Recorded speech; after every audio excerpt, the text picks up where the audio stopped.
There was like this magazine online, and we were supposed to do an article on like somebody that they had like did something really good for the community.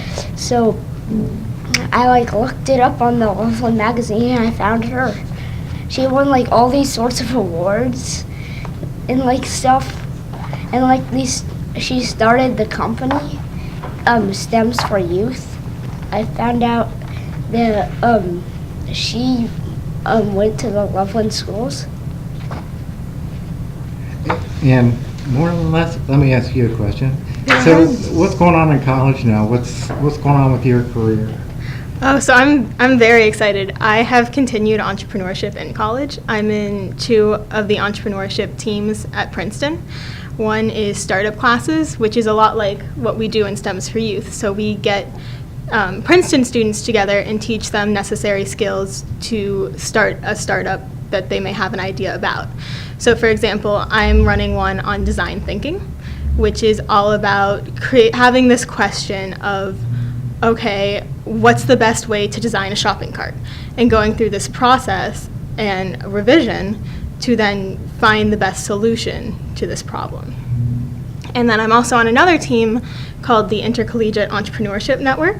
And what we're doing is we're combining our entrepreneurship club with other entrepreneurship clubs at other campuses to make a larger organization to be able to share connections, ideas, advice, that kind of stuff.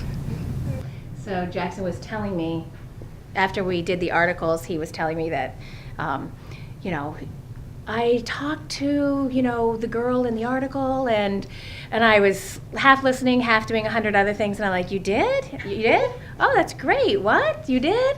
And then a little bit later, I'm like, did you really talk to her? And he's like, yeah, I really did, and I think I'm going to try to meet her. And then everything came up with the meeting and everything like that, and I was like, wow, this really is coming full circle, and, you know, it's really happening, so I'm glad. That's why I like when the kids do the articles to pick somebody local, because they can really see, you know, how it affects the community and the people around them. So after that, we did where the students, the assignment was they had to do their own random acts of kindness and then write about that. So find somebody to be a good citizen first, and then see how they can apply and do some of the same things to be good citizens in their acts of kindness. So. Like, I did it at home, so there wasn't much I could do, but I packed my brother's lunch. That's so sweet.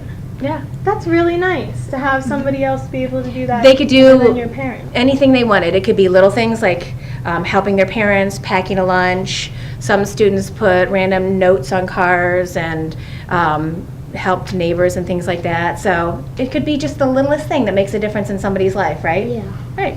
It's the small things that count, doesn't it? Yeah. I bet that made your whole family's day. Because your brother probably got really excited because you made his lunch.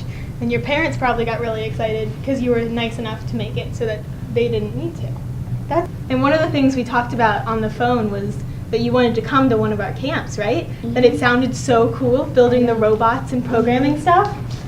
So, On over here. we actually have this cool certificate for you to attend one of our summer camps. Or one of our after-school classes. So you can come and see all of this stuff, all of the actuality of what you've been talking about and writing about.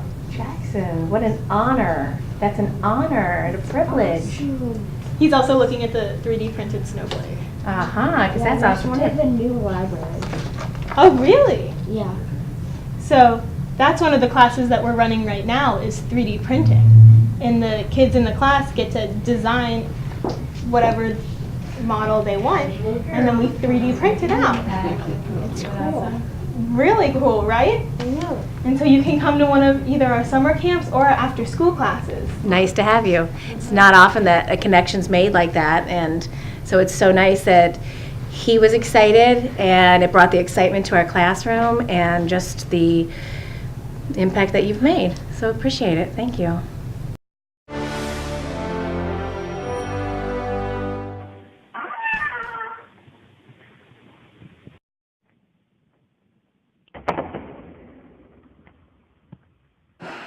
Now we're cooking with gas. Here we are.